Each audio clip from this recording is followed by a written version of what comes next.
What should you do if you have an idea of a new thematic network? How to establish a new thematic network? We have very few requirements. Obviously, the most important requirement is that the host and the leader of the thematic network has to come from the UArctic member organization. In addition, we require at least 2 other UArctic members as partners. We would like to see that these members represent the circumpolarity and diversity, and obviously all new thematic network proposals have more than 3 partners as their members. It is also, of course, okay to have non-UArctic members as partners, because we do recognize and understand that there's a lot of Arctic research and knowledge done outside the UArctic membership. Then the second thing that we need is a letter of support from the host, meaning from the provost, from rector, who is leading the organization, just to make sure that the idea and the proposal is something that is supported internally as well.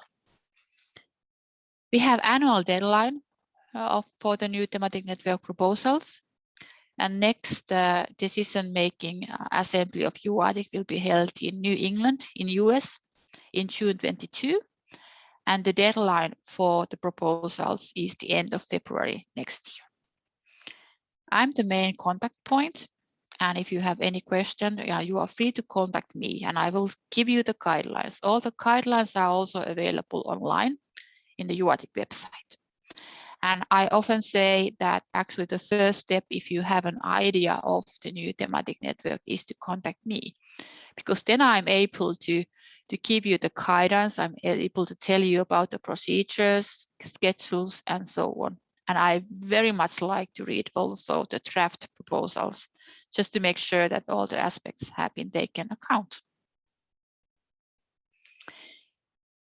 We have currently 61 thematic networks and 5 UArctic institutes. And if you wonder the color codes in this list of networks, all those with white are the ones that have representatives or members from organizations within USA. And if you look at that graph on my right hand side, there's 43 members who are joining, who are participating in the networks and institutes. All thematic networks are independent.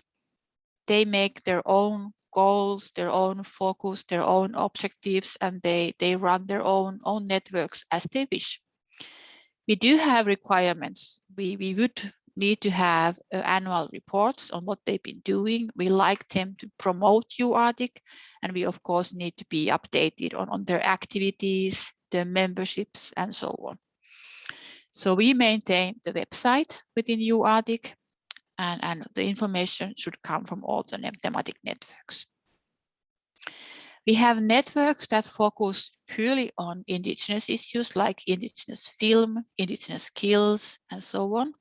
We have networks who work on pure science like Arctic Boreal Hub. We have networks on very topical issues like permafrost, herbivore, and also we have network on Arctic telecommunication and networking, which I have actually put bold, and it's also written in black, which means that it doesn't have any members in US yet.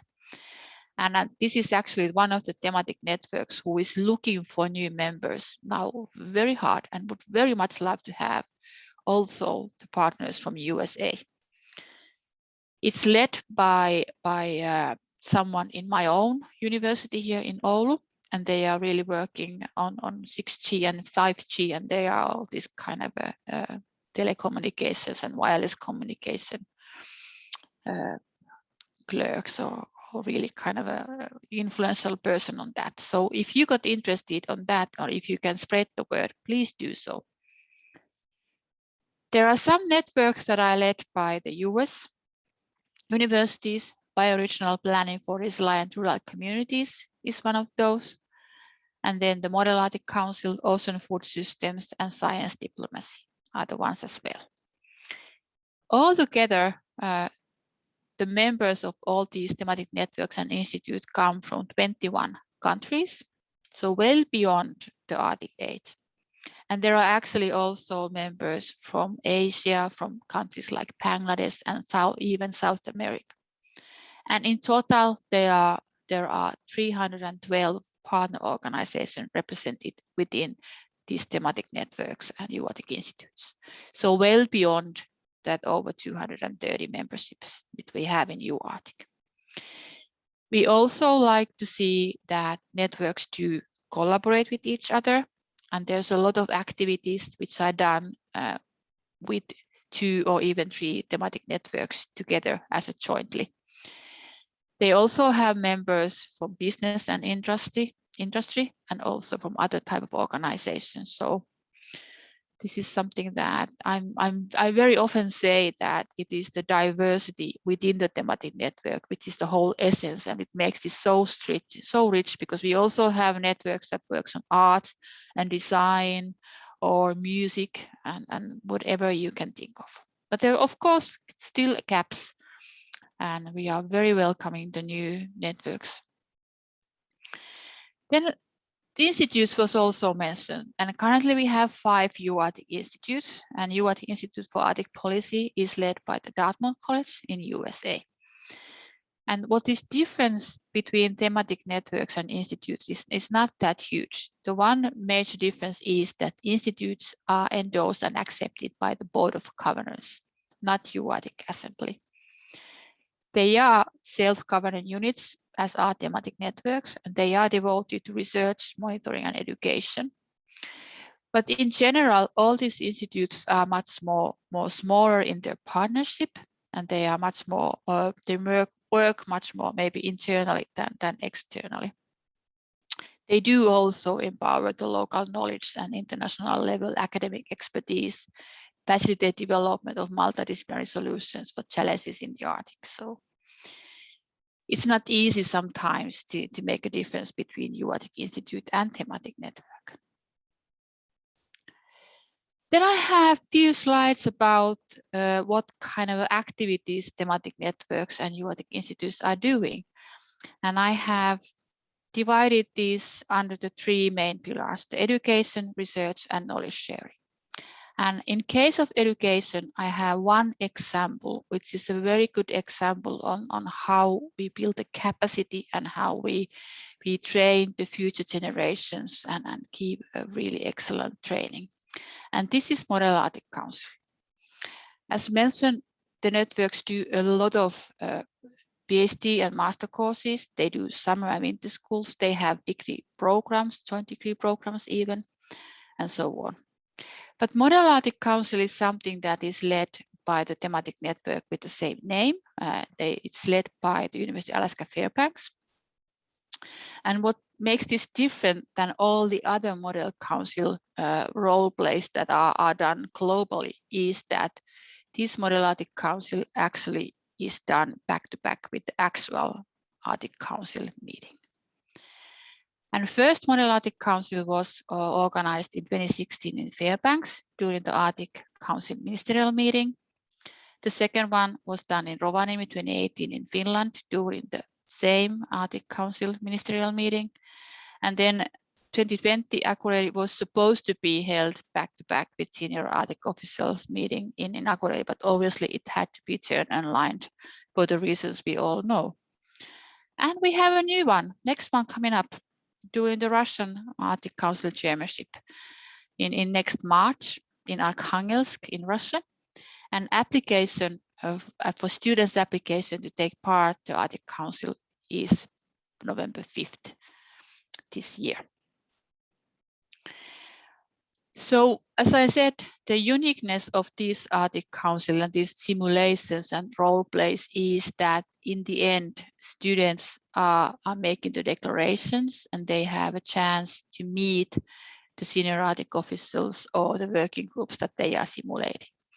And the feedback we have got from this Model Arctic Council is very good, because a lot of students say that this has helped them not only to understand the Arctic governance and Arctic Council, but also when they are pursuing their future next careers, applying for student position or applying for job, this is a really good credit for them. So I'm very pleased about this. Then the joint research, conferences, workshop sessions, etc. was also mentioned as one of the pillars. And what networks do, they do a lot of different types of things. And one of the last big congresses was Arctic Arts Summit 2019 in June, which is done by the Thematic Network on Arts and Design. And the next one will be held in Yukon next year. Then, of course, during the COVID times, a lot of things were done online, but still there were in 2020, 84 sessions and workshops organized. In total, 109 joint research projects were reported to us. And that includes also a lot of workshops. I have few examples of the quite recent. There was one online workshop on conducted by the Teacher Education Thematic Network on Sami education, and there's a coming up one bigger conference which is online and on-site and hybrid event which will be held in Helsinki in December this year by the Arctic Boreal Hub. Then quite often thematic network leaders and members are also invited to give talks in online things, like I have one poster with Gert Mulvad, who is leading the health and well-being thematic network, and he was giving a keynote speak in the online webinar organized by Arctic Youth Network. Then when we look at the publications, because often, of course, the research and workshops and so on end up with the publications. Also, networks do the publications without any research or congresses and events. And one of those things that is actually celebrating its 10th anniversary this year is Arctic Yearbook, which is published, edited, and completely done by the Thematic Network on Geopolitics and Security. It's a peer-reviewed, a big, thick book, online book, which consists of articles. And every year it gets thicker and thicker. And the next one, which is, as I mentioned, 10th anniversary edition, Mapping and Defining the Arctic, Sovereignties, Policies and Perceptions, will be out in mid-November. We have other networks that publish almost annually books like Arctic Law. They have a current developments in Arctic Law, and they publish online book volume annually. They also take part to the Polar Law Symposium annually. And then as an examples, I have one proceedings of the workshop, and then I have 2 examples of the special issues in journals. And of course, there are scientific articles, peer-reviewed articles published quite a lot. In 2020, networks reported 200 publications and 170 outreach activities, which comprised of so many different types of things. Art exhibitions, musical exhibitions, and webinars and so on. I mentioned earlier that UArctic and Thematic Network do a lot of cooperations, and we do that with partnerships. And we have MOU, and we are partnering with all these organizations that are listed in this slide. Obviously, Arctic Council is important. We are Arctic Council observer, as are IASC and YASA, which are our very close partners, as well as APEX. And one of the things that we have been collaborating and working with IASC and YASA and others is, of course, International Conference on Arctic Research Planning, which will start again for the next 4th one, which will be held in 2025. And again, UArctic is there, as well as are all other important Arctic organizations as well. And we do this cooperation in 2 levels. We do that at the senior leadership level. We participate, particularly, for example, Arctic Council Senior Arctic Official Meeting is handled by the senior leadership. But we also have a lot of networks, and we have a UArctic representative in each Arctic Council working groups. We have UArctic members and people who work within thematic networks who are sitting in IASA working groups, as well as in IASC working groups, or in ISA group. and of course all these other things which we have listed here. And we see that all these partnerships and collaborations and cooperation is super important, because then we can influence to the policies, we can make joint statements, we can write joint declarations, which we have done previously, and I'm sure we will continue to do that. Then I'm heading towards the end, and I have 2 slides or 3 slides more. And I wanted to promote one of the things that we have been doing since 2016, which is UArctic Congress. We held and organized the first UArctic Congress in St. Petersburg in 2016. And in that Congress, it was decided that after which every Congress will follow the Arctic Council chairmanship country.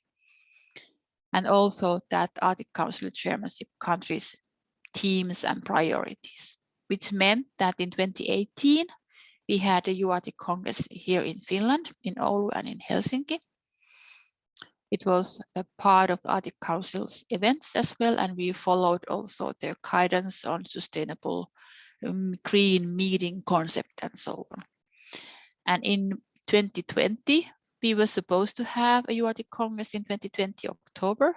You all know what happened, so we postponed that to May to be held back to back with the Iceland's Arctic Council ministerial meeting, which was followed right after the May days.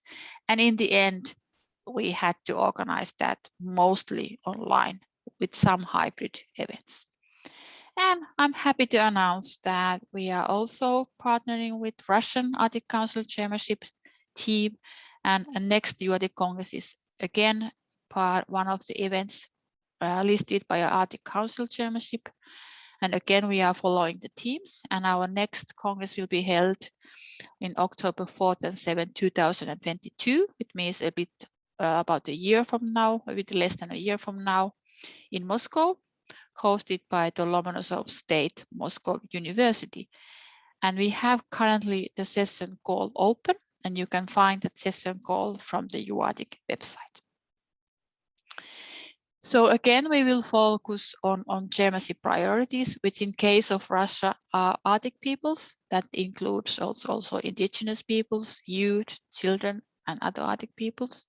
On environmental protection, which is obviously the climate change is one of the key things, but also the prevention of emergencies and contaminants and things like that. Socioeconomic development in the region is important, and that includes economic cooperation, but also things like Arctic tourism, Arctic cultures, and development of infrastructures and sustainable green and smart cities and things like that. And then the last one, strengthening international Arctic cooperation. It also includes science diplomacy, cooperation in education and research and so on. So our key dates. Call for session is open currently. We will close that in November 15.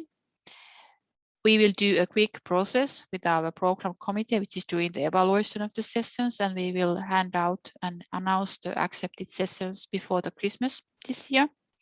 We will open up the call for abstracts for those sessions that are held as an open sessions.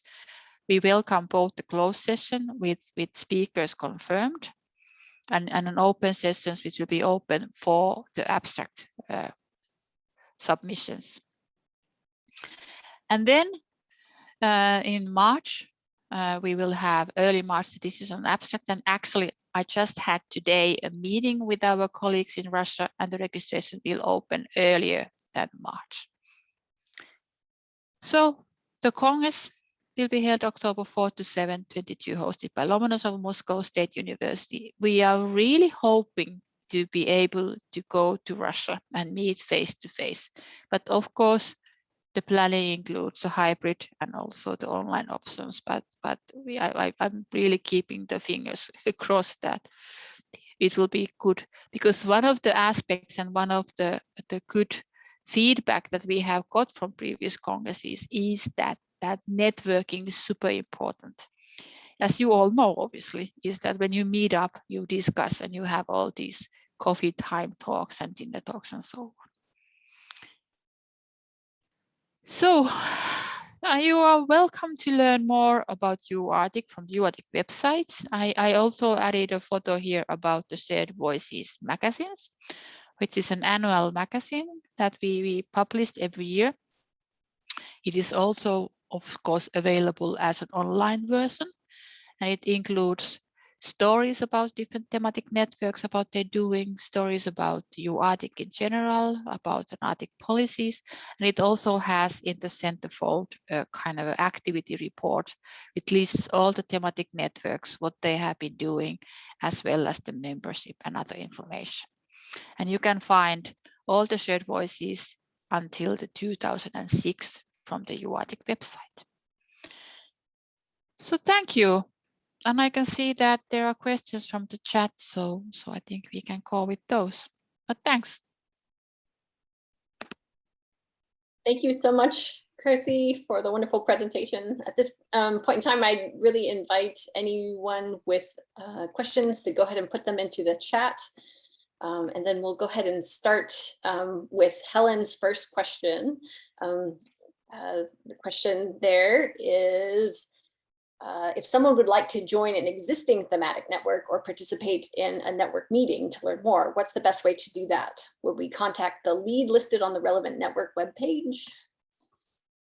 Yes, the main contact is the network leader, and you can find all the contacts for all networks from the UArctic website. We have under the research area, there's a list of each thematic networks, and they all have their own pages.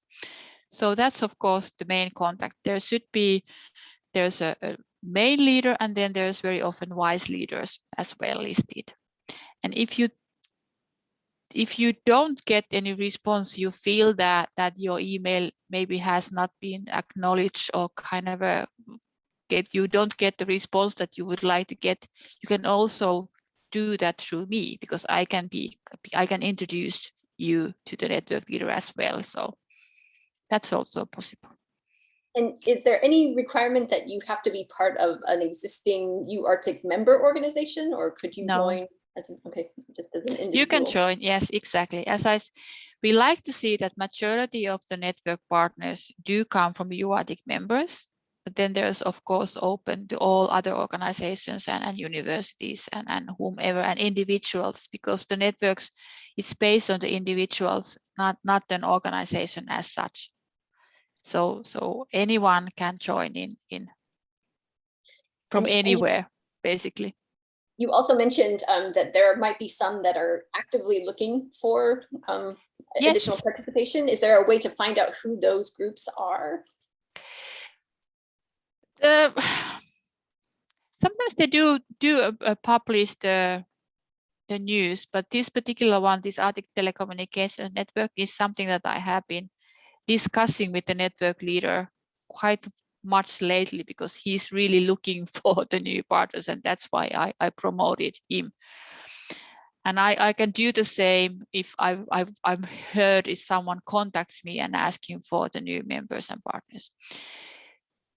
What happens quite that often, but sometimes, is that when the network leader leaves, retires, or goes to a new position, and then there's a new leader for the network, or someone else is taking over, there's always this kind of a time when the new leader is figuring out that, now what should I do, and maybe I should think of differently and things. And that's a kind of a time when very often they do look for the new members. So that's, of course, something that you can contact me, and I can give you more information on those. We have a couple of networks actually that have done quite recently the change of the leadership also to the completely different organization and university, and are kind of figuring out what we should do and how should we continue. So there are a few. Permafrost is one of those as well. So if you're interested in permafrost, telecommunications, networking, please contact me. Okay, another question here from Craig Lee. He says, I'm a research scientist at an institute in STAR at the University of Colorado at Boulder, Colorado, USA, which is a partner of the UArctic Network. A few years ago, I developed a course idea on the field of ice patch or glacial archaeology. It's an established subfield that is unfortunately growing due to climate change. Is it possible to offer such a course through the University of the Arctic? Thank you. Absolutely, absolutely. We have a study catalog. Within UArctic, we have 2 catalogs that are searchable and open to all UArctic members to submit entries. And study catalog is one of those. And then we have research infrastructure catalog, which lists different types of research infrastructures, stations, vessels, but also the libraries, data collections, laboratories, and so on. But courses particularly are something that should be added to the study catalog. And study catalog is actually something that is most visited from UArctic website, because there's a lot of students who look for the opportunities and think about that. I want to do exchange. Where should I go? What should I do and what could I do? And that is found if you go to UArctic website, and there are top level things. There's an education, and you click on that, you should find the study catalog. And there's also instructions on how to add entries. It's not my responsibility, so I can't give you any technical notes. But if you look the website and if you have any problems, you can contact the secretariat. And I'm sure that there's also a contact information on that. But please use that, because that's something that is really good to promote your courses and get students, as well as if you wanna get more international students when they are able to travel again. Looks like we have another question coming from Matthew Ballas. Sorry if I didn't pronounce that right. Looks like the question is there support through the UArctic for resources such as websites, communication, etc., or is this done through the host institution of each thematic network? That is actually done by us. So we maintain the website, and we have a webmaster who handles everything. So all we need is to get an information on what to put on the website and updates. So basically that is done via emails. We get a lot of emails where people said that, can you add this and that member or remove that member, or we have this and that activities. And they also, what we encourage networks to do is to write a lot of news, because from news you can really see what is going on. And we also compile the kind of activities based on the news. And I saw that Diane commented, because Diane is Vice President Academics. She's handling all this education, and she's of course the main contact point if you want to think about the collaborative courses and education and cooperation. So she's on excellent on that.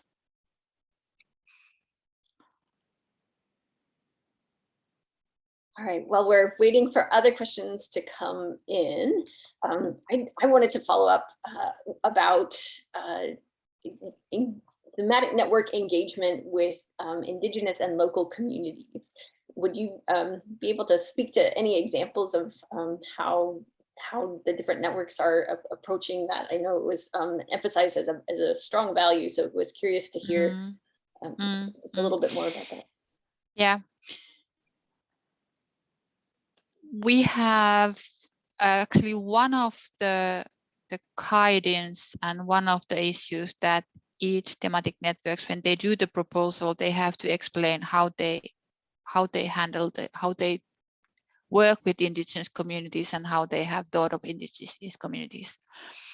And most thematic networks have partners, either indigenous individuals who work in universities or the organizations.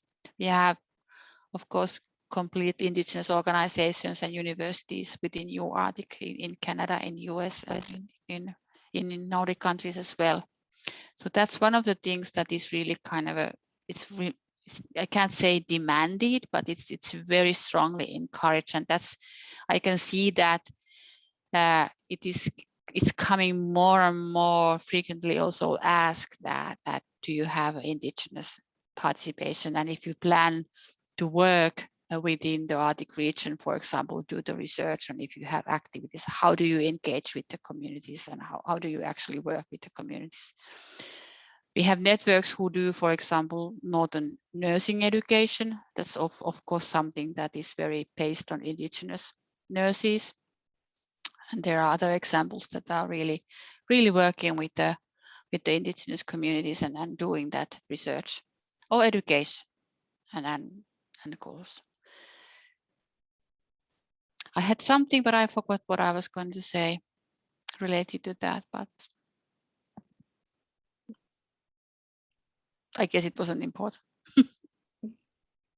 Any other questions from the audience for Kirsi? Well, if you don't mind, I might just jump in to say that a lot of the funding that thematic networks can apply for requires us to talk about what our engagement is and involvement, genuine involvement and collaboration with our Indigenous colleagues. So it is throughout how the thematic networks do their work.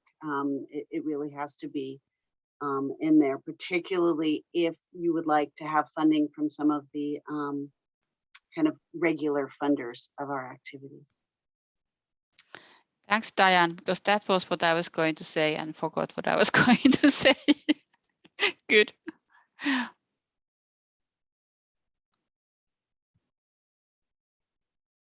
Okay, looks like another question from Matthew. Can you speak to other items which are needed in the application process to create a thematic network? Is there an outline online that guides us through the process?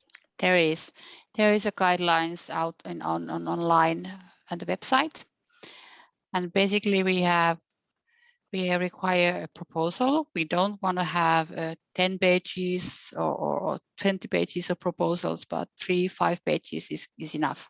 And what we need is a focus, objectives, activity lists and partners and things like that. And all that is available online with a template, with a guidelines template.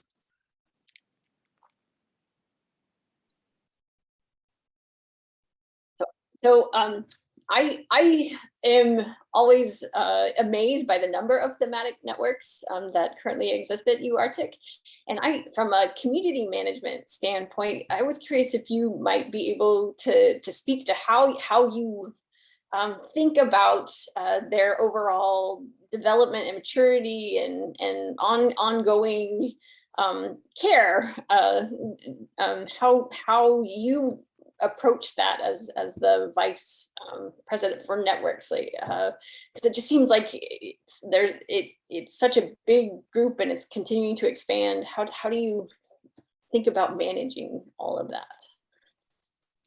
I of course have help. I'm not doing everything by myself, so we have a staff in our office who do that as well. I have, for example, one person, Heli Niittynen, she's handling all the website updates and she's webmastering. I don't need to do any of that. And currently we also have an intern who's doing a lot. So that's one thing. And what we do is that we do online meetings. We are doing this fall. We used to have separate online meetings with each thematic network leaders. But with 61 plus 5, it's a bit too much to organize to do those with everyone. So we have this fall, we started to do this kind of a group talks. So we have clustered networks and we have done the group talks. And that was actually a very good idea because the network were telling each others what they are doing and having an ideas on how we could collaborate more and things like that. So. And of course, then I have a lot of networks who keep telling me, who kind of contact me that I have now this and that, and I'm doing this, and I'm kind of wondering what to do with this, or I have these new things. So I think it's something that you are building a trust as well, and you are kind of a member of the family in a way that it's something that you have been working so long that I feel that everyone knows everyone more or less. And what I actually worry a bit now is that doing this COVID time, we have not been able to meet face to face because we have a bunch of new thematic networks that were endorsed in 2020 and this year, and they have never met each other face to face and haven't been able to kind of a group and have these dinner talks and coffee talks and kind of a. So that's why I'm now hoping that we will be able to organize face-to-face meeting in next spring, late spring as well, to kind of get everyone feel that they are part of the family. We have a lot of network leaders that have been leading the same network for ages, a long time. So they are kind of a dear friends when we meet. It's like meeting an old dear friend. So it's a nice family. I think the whole idea of being the open and inclusive and fair and kind of a diverse is really seen within the thematic networks, because everyone is open to any ideas and everyone, and you kind of have this really nice atmosphere. Nobody is arguing or kind of a, so it is like, it sounds probably a bit odd, but I don't know, maybe it's this Arctic cooperation that it is like that always. Yeah. Okay, it looks like from Mary Jo Finney at the University of Alaska, she says at the beginning of the presentation, Dr. Latola used the term North and now seems to exclusively use the term Arctic. What are the differences in the terms? Is there an important distinction, or are they now used interchangeably? That is a good question. I remember we had once a seminar in all about what North, which North, whose North, or something like that, because it of course depends on where you look at. But in UArctic, we often say that it's not the latitude, but it's an attitude, because we do have members who come much more south. If you think about this Arctic Circle, for example, so we have a lot of members below the Arctic Circle and who are not in the Arctic. I can't really tell you what is we tend to use the term just like you said. In some cases we talk about North and Northerners, and then we talk about the Arctic. But I think it's in a way it's more like an equal thing. So it's really difficult, and I have been thinking a lot about that as well. And it's really on the way you look at. We are in North, but I think, for example, in Finnish capital Helsinki, that it's in South. But if you look from Europe, it's North. so it's really on a way how you see and think about that. So I can't answer to that question actually. Yeah. And Diane's commenting that you guys actually have a lot of new active members from Scotland. Yeah, exactly. And Scotland is not, in my view, either North or the Arctic. But what is common with Scotland and us is that we are quite rural areas. So we have a lot of European funding, for example, kind of a northern sparsely populated areas, and Scotland is part of that. So in a way, the landscape and the other aspects are similar, even though they are not in the North. Yeah. And Diane, do you want to just go ahead and jump in there with that comment? Sure, because this is actually a very active conversation in our thematic network that I'm most actively involved in on teacher education for social justice and diversity. And we actually have Scottish members who are, one is faculty in Tromsø and another in Northern England, but there's a lot of conversation about a Northern attitude and about those common issues, the revitalization of the Gaelic language, the issue of colonization, and should Scotland be independent from the rest of the UK in terms of its relationships with others. And then there's the industry overlaps that Scotland, of course, is involved in extractive industries in the north. So that is you know, throughout Arctic leadership, there's a discussion about what is the Arctic. And if you look at the Arctic Council website, you'll find 3, 4, 5 definitions, whether it's the Arctic Human Development Report, CAF, PAIM, and so on. And so I think for UArctic, it's much more, do you do work in the Arctic and or in subarctic places where the work is relevant and important to creating better understandings and improving the health and well-being and sustainability of our communities. You know, I was like, we do have thematic networks where all of the membership are in institutions that are not formally in the Arctic, but they're doing work and they're collaborating in the Arctic. And one important aspect is that they are, of course, telling about the Arctic to the people who are not in the Arctic, to make them understand that why Arctic is important and why Arctic peoples matter, even though they are so small, maybe in numbers, but they do matter. So I often think that the value of having the non-Arctic members is actually in that they can share the information and they can kind of train their students to understand that why Arctic is important if you think about the climate change and sustainable development and all these extractive industries and so on. So I think that's one important aspect as well. And I think so. We have 2 final questions, I think. One last one from Matthew. Once a thematic network is established, are there resources from UArctic or opportunities for guidance and mentorships from the leaders that have been running them for a long time to ensure new thematic networks run smoothly and sustainably?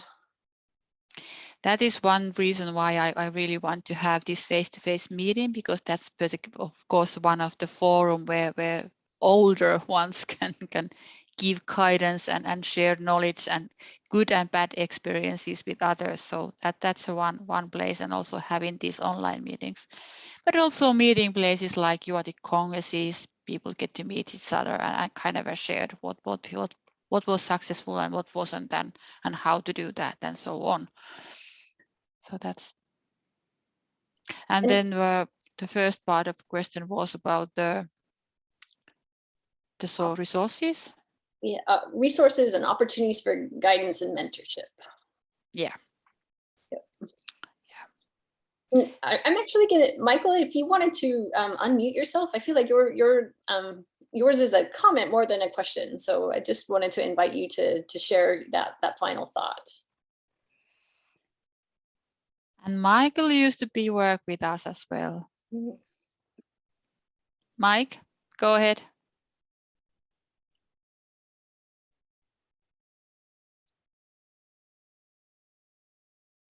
Put him on the spot. I actually think we may have lost him. Oh, no, okay. There he is.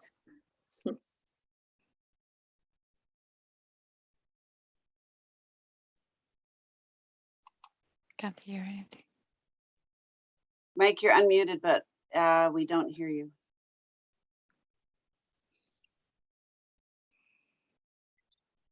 We only have a couple minutes left. I'll just invite folks to take a look at his comment. One of the points that he's trying to make one of the advantages of the collaborations was to get international funding by working together. It sets up a structure for PIs from different countries to work together and apply for international sources of funding, which I think is a great point when thinking about this as an opportunity. I think we're getting close to the end of the hour, so I'm going to kind of conclude the Q&A portion of the meeting today with that. And we have just a couple little housekeeping items for the end of the meeting. So before you go, I wanted to invite you all to please take a few minutes to tell us about your experience here on the webinar today, and to let us know if you have any thoughts about what kinds of speakers or topics we could address in future events. So Kubo just kindly put that survey link in the chat, and we will also be sending that out to you all via email along with recording links. So there's that, and then We have a couple other events coming up that I just wanted to flag for you all. On this Thursday, there's another ARCIS webinar. So for those of you who might be interested in learning more about permafrost, which Kirsi was talking about as well, we have a presentation on Thursday morning with Vladimir Romanovsky from University of Alaska Fairbanks. He will be talking about Alaska permafrost networks. And then on November 4th, we have the Arctic Research Consortium of the UArctic's annual meeting, and we certainly hope to see you all there. We're also a pretty friendly group of folks, and we hope you can spend a little bit of time getting to know more about ARCIS, getting to know our members, and talking with one another about how you might collaborate and support one another in all the different projects, opportunities, and ideas that you have right now and can develop as a group together. So I think please visit us online at www.arcis.org if you would like to register for either of those two events, and we do hope to see you again. Thank you all very much for joining us today. And with that, we'll go ahead and wrap things up. So thank you, everyone. Thank you a lot following. Thank you, Kirsi, so much for a wonderful, wonderful presentation. Thank you. Bye-bye. Bye.